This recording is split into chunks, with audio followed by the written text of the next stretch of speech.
आप सबका हमारे चैनल पर स्वागत है। सनातन धर्म के साथ संबंधित ऐसे ही रोचक और जानकारी वर्धक वीडियो के लिए हमारे चैनल को सब्सक्राइब कीजिए और बेल आइकॉन को जरूर दबाइए। दोस्तों, महाभारत की पांचों पांडवों की पत्नी द्रौपदी के बारे में तो आप सभी जानते ही हैं। द्रौपदी की उत्पत्ति राजा द्रुपद की हवन कुंड से उस समय हुई थी जब वो अपने दुश्मन द्रोणाचार्य की वध के लिए पुत्र की प्राप्ति का यज्ञ कर रहे थे। राजा द्रुपद के उस हवन कुंड की अग्नि से एक पुत्र धृष्टद्युम्न के साथ द्रौपदी भी प्रकट हुई थी। दोस्तों, आप ये तो जानते ही होंगे कि राजा द्रुपद ने अपनी इस पुत्री के विवाह के लिए स्वयंवर किया था, जिसमें ब्राह्मण भेष में आए हुए अर्जुन ने स्वयंवर की शर्त को पूरा किया था और द्रौपदी को अपनी पत्नी बना लिया था। दोस्तों, जिस समय द्रौपदी का स्वयंवर हुआ था उस समय पांचों पांडव भाई अपनी मां कुंती के साथ सभी से अपनी पहचान छुपाकर ब्राह्मण भेष में रहा करते थे और भिक्षा मांगकर अपनी आजीविका चलाते थे। वो पांचों पांडव भाई जितनी भी भिक्षा मांगकर लाते थे उसे अपने मां कुंती के सामने रख देते थे। फिर देवी कुंती उस भिक्षा को अपने पांचों पुत्रों में बांट दिया करती थी। दोस्तों, इसी प्रकार जब अर्जुन और भीम द्रौपदी को लेकर अपने घर आए तो उन्होंने दरवाजे पर खड़े होकर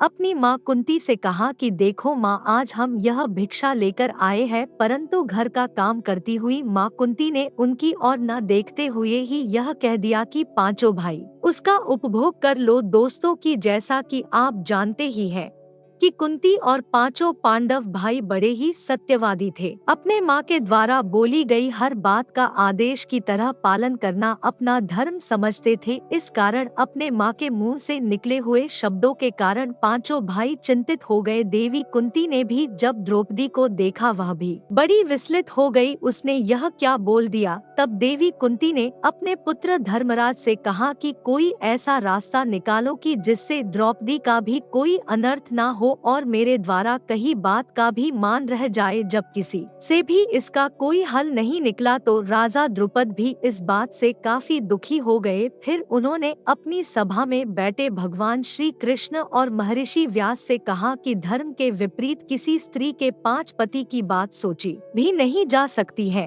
तब महर्षि व्यास राजा द्रुपद को बताते हैं कि द्रौपदी को उसके पूर्व जन्म में भगवान शिव से ऐसा ही वरदान प्राप्त हुआ था और भगवान शिव की बात गलत कैसे हो सकती है।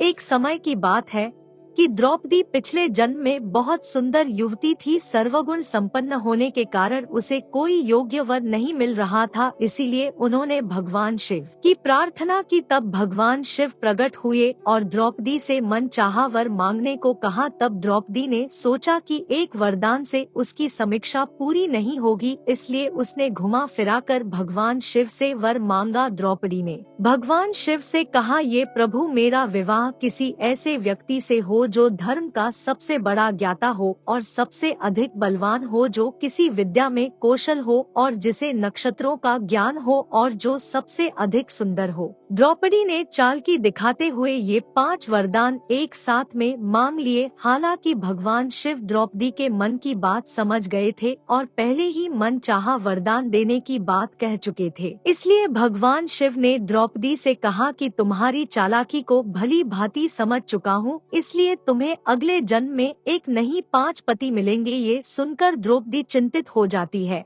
और भगवान शिव से प्रार्थना करती है कि प्रभु, मैं आपकी कृपा से एक पति ही चाहती हूँ। इस पर भगवान शिव ने कहा कि मेरा वरदान व्यर्थ नहीं जा सकता है, इसलिए तुम्हें 5 पति ही प्राप्त होंगे। इस वरदान के कारण भगवान शिव जानते थे कि उसे अपने 5 पतियों के साथ पत्नी धर्म निभाने में समस्या होगी, इसीलिए उन्होंने द्रौपदी को यह भी वरदान दिया कि प्रतिदिन कन्या भाव को प्राप्त हो जाएगी। इसीलिए द्रौपदी अपने 5 पतियों को कन्या भाव में ही प्राप्त हुई थी और कहा जाता है कि संतान को जन्म देने के लिए भगवान श्री कृष्ण ने उसे ये सुझाव दिया कि हर साल वो पांडवों में से एक ही के साथ ही समय व्यतीत करे। साथ ही जिस समय वह अपने कक्ष में किसी एक पांडव के साथ हो तो उनके कक्ष में कोई और पांडव प्रवेश न करे। यदि कोई पांडव यह गलती से भी कर लेता है तो उसे 1 वर्ष का देश निकाला भुगतना पड़ेगा। माना जाता है एक समय की बात है